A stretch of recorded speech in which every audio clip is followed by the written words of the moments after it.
नमस्कार, आप देखना शुरू कर चुके हैं कंज्यूमर इज किंग। मैं हूं आपके साथ प्रशांत पांडे। कंज्यूमर इज किंग में आज हम बात करने वाले हैं हिंसक और खतरनाक कंटेंट वाले ऑनलाइन गेम्स को लेकर मद्रास हाईकोर्ट की हाल की टिप्पणी पर।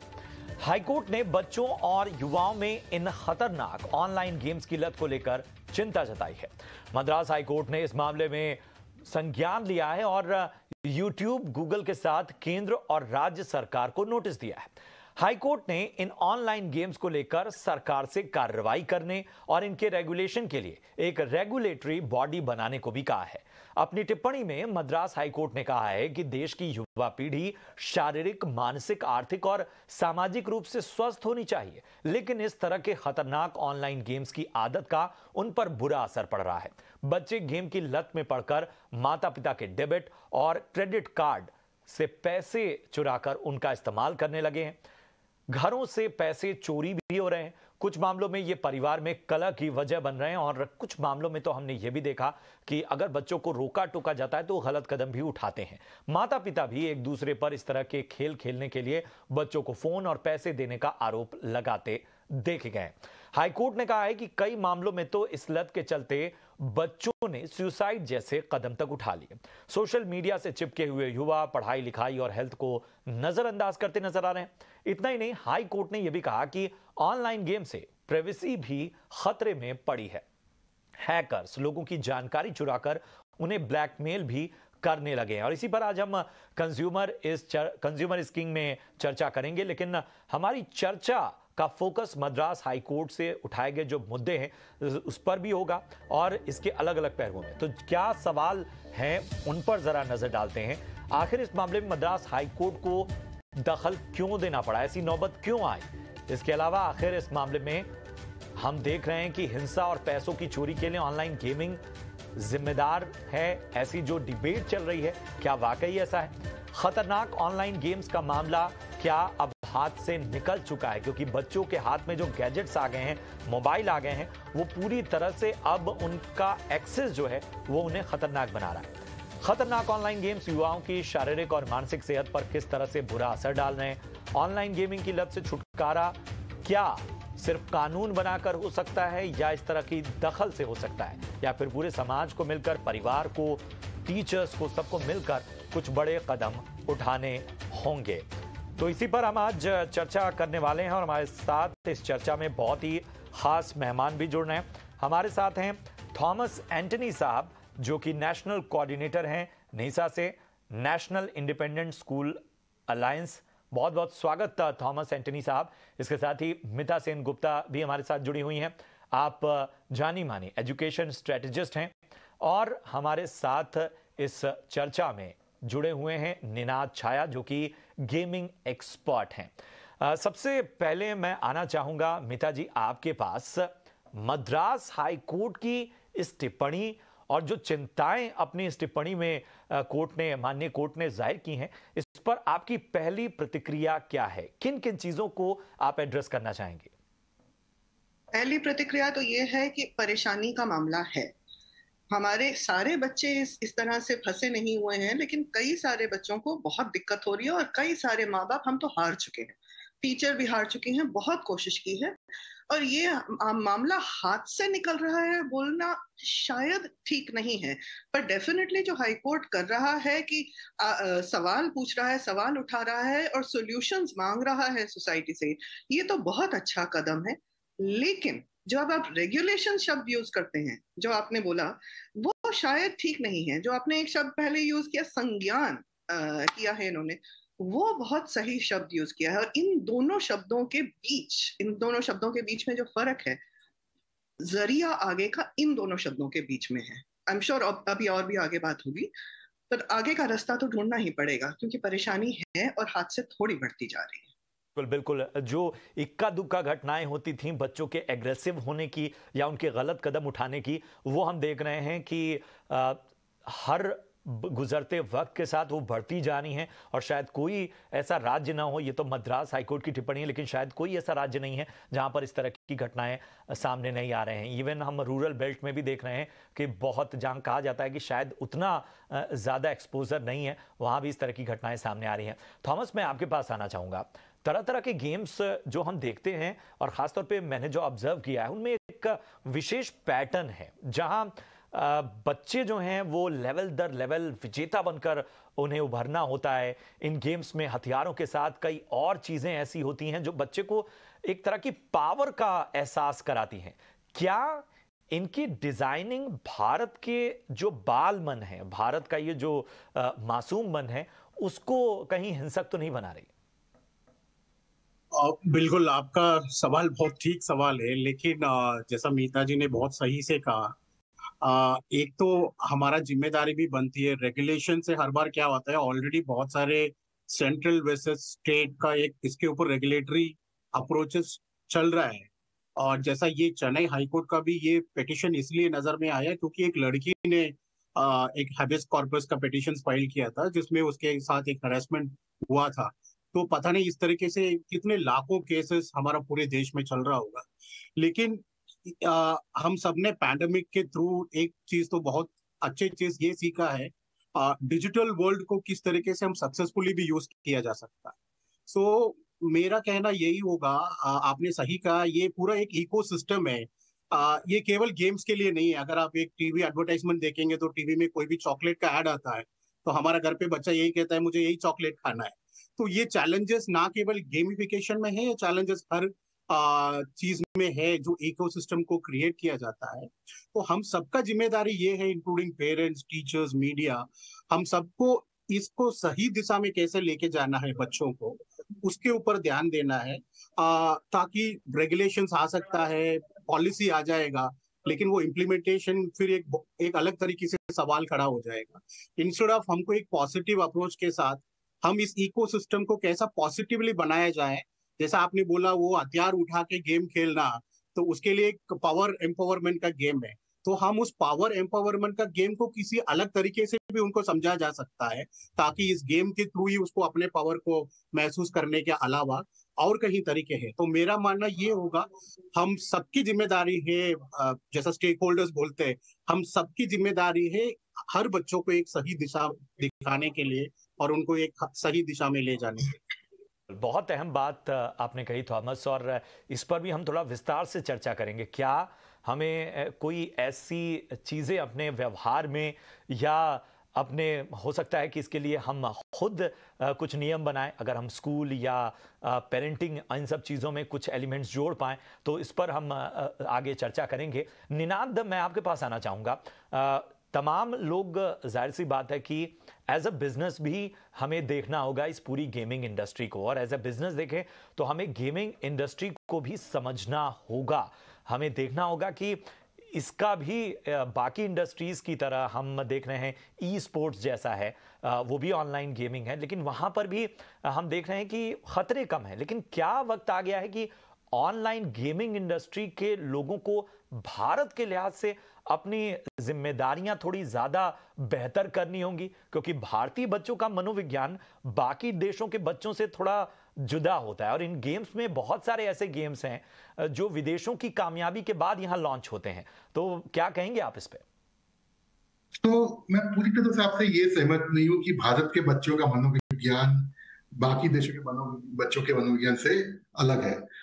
ऐसी चीज नहीं है। मैंने जैसे गेम्स सब जगह एक तरह के हैं, उस तरह से देखा जाए तो भारत में जो फिल्में भी बनती हैं या जो इंटरनेशनल कंटेंट भी आता है, उस पर भी नियंत्रण करना चाहिए, लेकिन it is not that way. जैसे थॉमस ने कहा कि एक इकोसिस्टम होना चाहिए जहां सारे स्टेक होल्डर्स एक साथ मिलकर काम करें। जैसे गेमिंग पब्लिशर के तौर पे जब हम गेमिंग कंपनीज हम गेम्स लॉन्च करते हैं तो हम कुछ क्राइटेरिया रखते हैं कि ये पर्टिकुलर गेम, एक कोई गेम जब हम लॉन्च करते हैं तो वो किस एज ग्रुप के लिए है।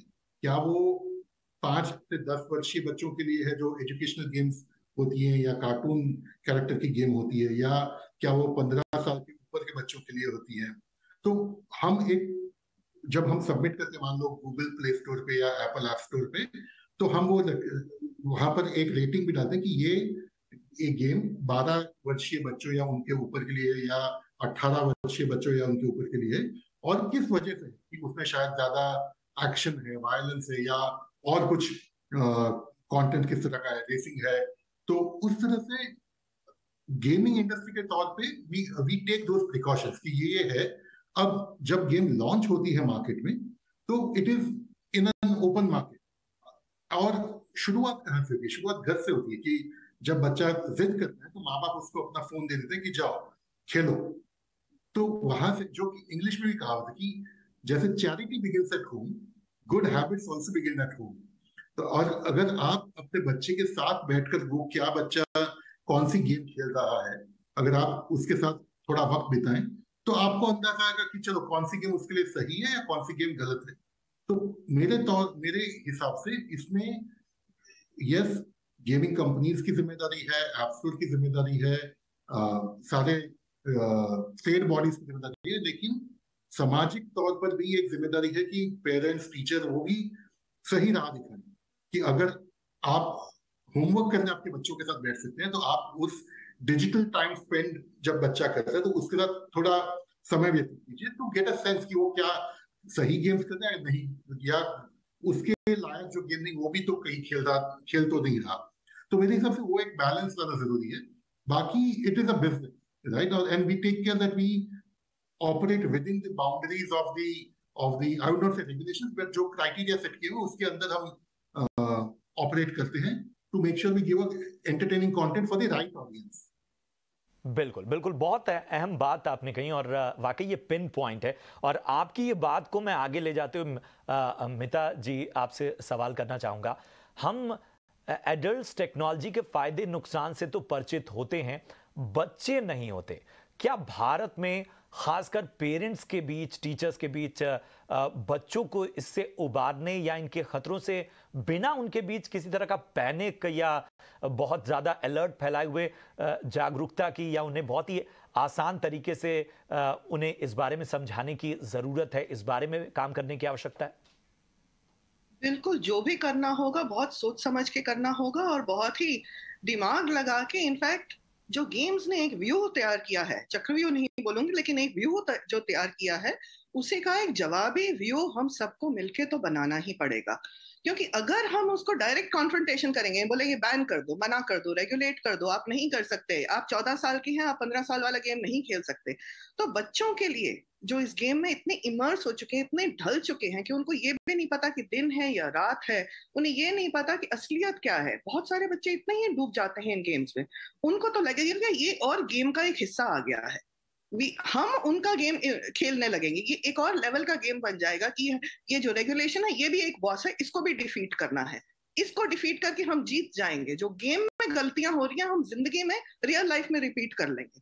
तो रेगुलेशन तो उनका ही, मतलब it is like giving up the game and saying कि हम हार गए इसमें। रेगुलेट ना करते हुए एक सब मिलजुट के, अगर प्रोग्राम तो नहीं कह पाएंगे इसे, क्योंकि अगर एक बना हुआ प्रोग्राम होगा वो भी फिर वो समझ जाएंगे ठीक है, एक ये उन्होंने गेम तैयार किया, ये भी हम इनको डिफीट करना चाहते हैं। बच्चों की तो मेंटालिटी ये होगी ही होगी, और बड़ों की भी, कईयों की एक्चुअली, ये बड़ों की भी कई प्रॉब्लम्स होती हैं, लेकिन अब बच्चों पे हम फोकस कर रहे हैं। तो 3-4 चीजें जो करनी है, बहुत जरूरी करनी होगी हमें मिलके। एक तो जो थॉमस साहब ने बोला, बहुत सही बच्चा बोला कि बच्चों के हाथ में कंट्रोल नहीं होता, लेकिन जब वो गेम खेलते हैं उन्हें पावरफुल फीलिंग मिलती है, उन्हें कंट्रोल की फीलिंग मिलती है। और हम हैं कि पेरेंटिंग को समझते हैं कंट्रोल अपने हाथ में लेना। कंट्रोल अपने हाथ में लोगे तो बच्चा तो आपकी बात सुनेगा ही नहीं। आप बच्चे को कंट्रोल की, बच्चा कह रहा है गेम खेलते हुए, उसका बिहेवियर कह रहा है कि मुझे कंट्रोल चाहिए अपनी जिंदगी में, मुझे किसी चीज पे कंट्रोल चाहिए, तो बच्चे की असली स्वाधीनता, उसको असली कंट्रोल दें। तो बेटा आप 1 घंटा करेंगे, आप इन कंट्रोल हैं, इसलिए आप 20 मिनट में या 1 घंटे में ये छोड़ेंगे, क्योंकि आप बॉस हैं, आपका कोई बॉस नहीं, आप किसी के अधीन नहीं है, आप स्वाधीन हैं। आपके लेसन्स में भी पर ये एक सिर्फ गेमिंग के लिए नहीं करना पड़ेगा, हर चीज में कंसिस्टेंटली ये चीज बतानी पड़ेगी। बेटा आप खुद जिम्मेदार हैं, आप खुद संभलेंगे, बेटा आप खुद अपना लाइफ कंट्रोल कर रहे हैं, बेटा आप हमारी भी लाइफ कंट्रोल कर रहे हैं साथ में। आप पिज्जा खाने को बोलेंगे तो चलो हम सब मिलके पिज्जा बनाएंगे। दूसरी चीज है जो एक्साइटमेंट देती हैं गेम्स, जो विन वाली फीलिंग देती हैं गेम्स, वो हम जिंदगी में बच्चों को देते नहीं हैं। हम बच्चों को क्या देते हैं? बेटा रट्टा मारो। अरे बच्चों की रॉकेट बनाने की मर्जी है। बच्चा जेन्युइनली मैं कह रही हूँ कि रॉकेट बनाना चाहते हैं, दुनिया बदलना चाहते हैं। बाकी देशों में होता है मेकर सेंटर होते हैं, वहां पे आपके जाके अपनी तुम कहीं पे स्कूल में एक्स्ट्रा क्लासेस करके आप रॉकेटरी क्लब में काम कर रहे हैं। अब बहुत सारे और इजाद कर रहे हैं, इनोवेशन कर रहे हैं, काफी कुछ अटल वगैरह स्कीम्स वगैरह के साथ हुआ है। लेकिन बात आपने कही कि एक्सपोजर जो बच्चे के सामने पूरी दुनिया एक तरह से इंटरनेट और इस गेमिंग इंडस्ट्री या बाकी जिस भी जरिए से वो एक्सेस कर रहा है, सोशल मीडिया या बाकी जरिए से, वो सब एक्सपोजर तो हो गया है, लेकिन ये इंफॉर्मेशन और टेक्नोलॉजी का जो ये पूरा चकाचौंध है, उसको कह सकते हैं कि इसको एनर्जाइज करने का काम, इतनी सारी एनर्जी को बहुत एक जगह लाने का काम कहीं ना कहीं पेरेंट्स और टीचर का बहुत अहम हो जाता है। अब प्रियाजिता जी, मैं आपके पास आना चाहूँगा। किस तरह की चिंताओं के साथ पेरेंट्स आते हैं? आप बहुत सारे लोगों से इंटरेक्ट कर रही होंगी और मुश्किल ये भी है कि बच्चों को आज के दौर में आप मोबाइल से दूर नहीं कर सकते। कोविड के बाद तो ऑनलाइन पढ़ाई ने भी बच्चों को ज़्यादा टेक फ्रेंडली बना दिया है। फिर भी किस तरह की चिंताएं हैं और किन तरह की एहतियात जो हैं वो बरतने की आवश्यकता इस वक्त है? देखिए, ये जो ऑर्डर पास हुआ है और जहां पे सेंट्रल से और स्टेट से उन लोगों से जवाब मांगा है, इसमें मैं ये कहूंगी एज ए पेरेंट कि देखने में ये ऑर्डर बहुत अच्छा है। अब ये देखना है जो एजेंसीज हैं जो इसमें लगाम लगाएंगी, उनके ऊपर डिपेंड करेगा। रही बात पेरेंट्स की चिंता की, तो ये डेफिनेटली चिंता वाली बात होती है। जैसे अभी आपने बोला कि फोन से बच्चों को दूर रखना असंभव है, खासकर कोविड के दौरान। जैसे हमने बच्चों ने, पेरेंट्स ने स्पेशली अपने बच्चों को फोन खरीद के दिए हैं। आज के डेट में वो फोन पर्टिकुलर उनके बच्चों का हो चुका है।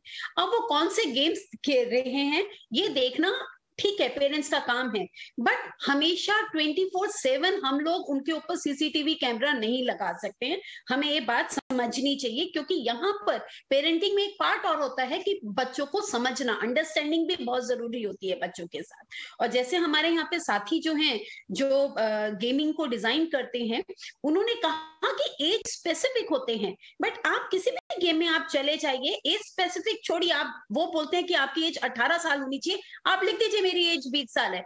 वहां पे क्रॉस चेकिंग नहीं होती है। ये जो एज ए पेरेंट मुझे लगता है ये पहला स्टेप है जो होना चाहिए। अगर आप देखते हैं यहाँ पे कोई भी बच्चा एंटर नहीं कर पाएगा अगर 18 साल से छोटा है, अनटिल एंड अनलेस वो प्रूफ देगा कि हाँ वो 18 साल या उससे ऊपर है, या जो एज स्पेसिफिक गेम्स की दे रखी है उससे ऊपर है। दूसरा है, यस पेरेंट्स का है, टेंशन होती है इस बात की कि बच्चे घंटों गेम्स में जब बैठे रहते हैं, आप देखोगे बिहेवियर चेंज हो रहा है, ओबेसिटी बढ़ रही है। जो बच्चा शाम को होते के साथ ही अपने फ्रेंड्स के साथ ग्राउंड में जाके खेलता था, आज की डेट में फोन पे ही अपने स्कूल फ्रेंड्स और बाकी फ्रेंड्स के साथ, ऑनलाइन उनके जो फ्रेंड्स बन गए उनके साथ वो गेम खेल रहा है। मतलब कहने को दिमागी तौर से उसके खेलने की प्रक्रिया पूरी हो गई है, बस शरीर जो मांग रहा है, उसका जो फिजिकल एक्टिविटी मांग रहा है वो जीरो हो चुकी है। तो यहाँ पर मेरा तो ये कहना है, अगर मैं ओवरटली ऑर्डर को देखूं तो एज ए पेरेंट मुझे अच्छा लगेगा, यस बैन होने चाहिए, बट प्रैक्टिकली हमारे देश में ये संभव नहीं है। हम सब ने देखा ब्लू व्हेल जैसे गेम पे पीछे बहुत सारे गेम्स जब बैन किए गए थे सरकार के द्वारा, कोई और वर्जन आ गया। तो ऐसा नहीं होना चाहिए कि एक्स को बैन कर दो तो वाई पॉपअप हो जाए, फिर जेड पॉपअप हो जाए। तो मुझे ऐसा लगता है कि जो गेमिंग इंडस्ट्री है, सरकार के द्वारा भी उनके तरफ को कुछ डायरेक्शंस जानी चाहिए कि आपका जो गेम होगा ऐसा नहीं होगा। खासकर जो आप देख रहे हैं, जो वॉल्यूशन वाले गेम होते हैं, आप गन्स होती हैं, डिफरेंट तरह की गन्स वो लेना चाहते हैं, इतने लोगों को मार देंगे तो ये वाली गन मिलेगी। ये आप देखें कि वो मानसिकता जो है बच्चे की वैसे ही वॉयलेंट होते थे दिमागी तौर पे। बात की हम लगातार चर्चा कर रहे हैं कि ये जब एक आदत में आता है, ये एग्रेशन एक दिन का तो नहीं है, वो ताकत का एहसास, वो पूरी दुनिया जो एक वर्चुअल दुनिया है उसमें एक पूरी संकल्पना जो है वो अपने आप में, वैसी दुनिया में ताकत का एहसास होना वो एक दिन नहीं होता, वो धीरे धीरे करके बच्चे को एग्रेसिव बनाता है। थॉमस, मैं आपके पास आना चाहूँगा। एक और चिंता बढ़ी है, एक शो ऑफ भी बड़ा है सोसाइटी में बच्चों के बीच, और स्कूल कॉलेजेस में खासतौर पे गैजेट्स को लेके और फोन्स को लेकर। एक दौर था कि हम और आप शायद स्कूलों में कभी फोन लेके नहीं जा सकते थे।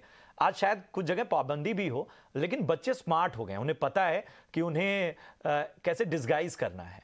ऐसे में स्कूल्स और टीचर्स की भूमिका क्या होनी चाहिए? इसके प्रिवेंशन के लिए किस तरह के कदम उठाए जाने चाहिए?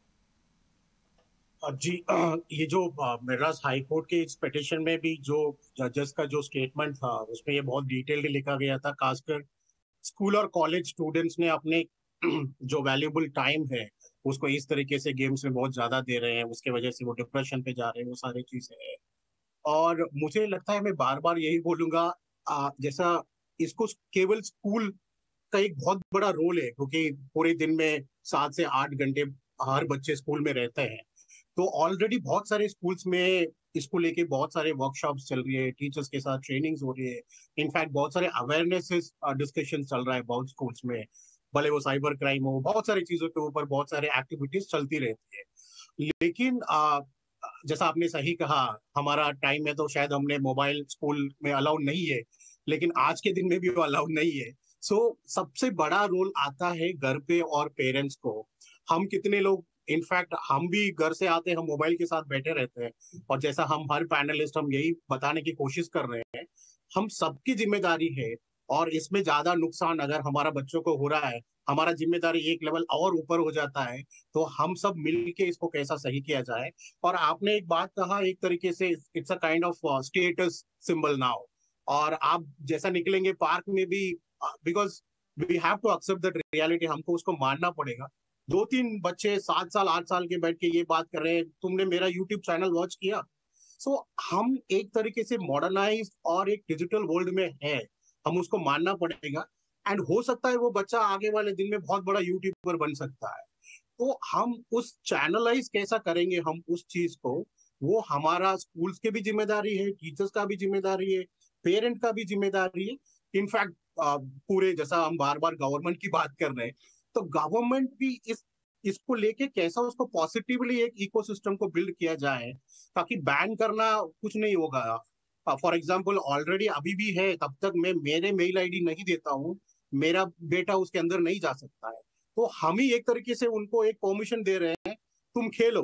तो हमारा ही जिम्मेदारी बनता है उनको ये भी समझाने के लिए कौन सा गेम में क्या डेंजरस चीजें हैं। बहुत अहम बात कही थॉमस आपने, और हम देखते भी हैं कि बहुत से जो छोटे बच्चे हैं जिनके पास फोन भी नहीं होता, माता पिता अपनी शायद मसरूफियत या अपनी जिम्मेदारी चूंकि उनकी बढ़ जाए और बच्चों को इंगेज रखने के लिए बच्चे को अपना फोन देते हैं, और उसमें वो क्या कर रहा है, किस तरह के गेम्स खेल रहा है, बच्चे क्या कर रहे हैं, ये चिंताजनक है और इस पर बहुत ज्यादा ध्यान देने की जरूरत है। आखिरी सवाल निनाद मैं आपसे लूंगा। जाहिर सी बात है कि हमको एक इकोसिस्टम बनाने की आवश्यकता है। आवश्यकता ये भी है कि पेरेंट्स, टीचर, बच्चे और ये साइबर कंपनियां, क्या ये सभी एक जगह बैठ के कुछ मंथन करें, कुछ ऐसी वर्कशॉप या बाकी चीजें हों जहां पर बीच का जो रास्ता बात की जा रही थी हम इस पूरे डिस्कशन में, हम वो निकल सके, क्योंकि इन सब के बीच एक सवाल साइबर बुलिंग का भी है जो बहुत बढ़ता जा रहा है। जी बिल्कुल बिल्कुल सही कहा आपने, और ये ऑलरेडी हो रहा है। जैसे मीता जी ने भी कहा कि अवेयरनेस बढ़ाने की जरूरत है। तो ऐसे काफी संस्था हैं जो सारे स्टेक होल्डर्स को एक साथ लाकर एक डॉक्यूमेंट बना रही है, या एटलीस्ट एक प्रयास कर रही है कि कैसे इसको बैलेंस किया जाए। मैं खुद एक संस्था, रिस्पॉन्सिबल नेटिज्म करके एक संस्था है, उनसे मैं जुड़ा हुआ हूँ, जहां पर हम अवेयरनेस प्रोग्राम्स करते हैं एट वेरियस स्कूल्स कि yes, gaming is bad, but if it is only bad if you do it in excess. आप अगर कुछ चीज, किसी भी चीज को आप एक लिमिट से ज्यादा प्रयोग करेंगे या एक हद से ज्यादा जाएंगे तो आपके लिए हानिकारक हो सकता है। गेमिंग में भी वो है। तो जरूरत यह है कि आप हर एक समाज के हर एक स्तर पे, जैसे थॉमस ने भी कहा कि हर स्टेज में हर एक जो इन्वॉल्वमेंट पार्टनर्स हैं उनको अवेयर करें कि क्या सही है क्या गलत है। एज अ गेमिंग कंपनी हम बिल्कुल चाहते हैं कि जो गेम्स लोगों के अच्छे मनोरंजन के लिए कर सकें, वो उनको पहुंचने चाहिए। अगर उनके लिए कुछ ये गलत हो रहा है तो उसको कैसे कंट्रोल करें, और इसमें ना सिर्फ सरकार का ही नहीं, लेकिन NGOs, पेरेंट्स, स्कूल्स सब एक साथ करके ये बन रहा है। एक टास्क फोर्स भी बनाई जा रही है जो इस पे हेल्प कर सकती है। स्पेशली जैसे आपने कहा, साइबर बुलिंग एक नया तो नहीं कहूंगा, लेकिन साइबर बुलिंग भी एक एरिया ऑफ कंसर्न है, जिसपे सिर्फ गेमिंग में नहीं, ओवरऑल डिजिटल इकोसिस्टम में ये एक इश्यू है। और सब लोग इस वे ऑलरेडी काम करें जो थोड़े टाइम में बिल्कुल बिल्कुल निनाद, और यही वजह है कि आज इस पूरी चर्चा को लेकर जो हमारा मकसद यही था कि हम जो कंसर्न है उसके बारे में तो बात करें ही, और क्या इसके रास्ते निकल सकते हैं, क्या सबके अपने पक्ष हैं, सभी ने रखे हैं। और उम्मीद यही करते हैं कि हमेशा हम कहते हैं कि मंथन से ही अगर अमृत निकलता है तो रास्ता इसी से निकलेगा। और उम्मीद यही करेंगे कि हमारे जो नौनिहाल हैं उनको लेकर हमारी जो चिंताएं हैं वो हमारे व्यवहार में भी नजर आए, चाहे वो गेमिंग इंडस्ट्री हो, चाहे वो पेरेंट्स हों, टीचर्स हों, चाहे उनके साथ पढ़ने वाले बच्चे हों, उनका परिवार हो। हम सभी को ये मानना होगा कि ये सभी बच्चे एक ऐसे नाजुक मोड़ पे हैं कि यहाँ इनको नहीं संभाला गया तो बड़ी देर हो जाएगी। बहुत बहुत शुक्रिया करेंगे थॉमस एंटनी आपका, इसके साथ ही मिता सेन गुप्ता आपका भी बहुत बहुत धन्यवाद। अपराजिता जी, शो में जुड़ने के लिए बहुत बहुत शुक्रिया आपका। निनाद छाया, बहुत बहुत धन्यवाद आप सभी का शो में जुड़ने के लिए और अपना पक्ष रखने के लिए। उम्मीद है कि हमारे दर्शकों को ये शो पसंद आया हो। फिलहाल पूरी टीम को दीजिए इजाजत, आप देखते रहिए ET नाउ स्वदेश। नमस्कार।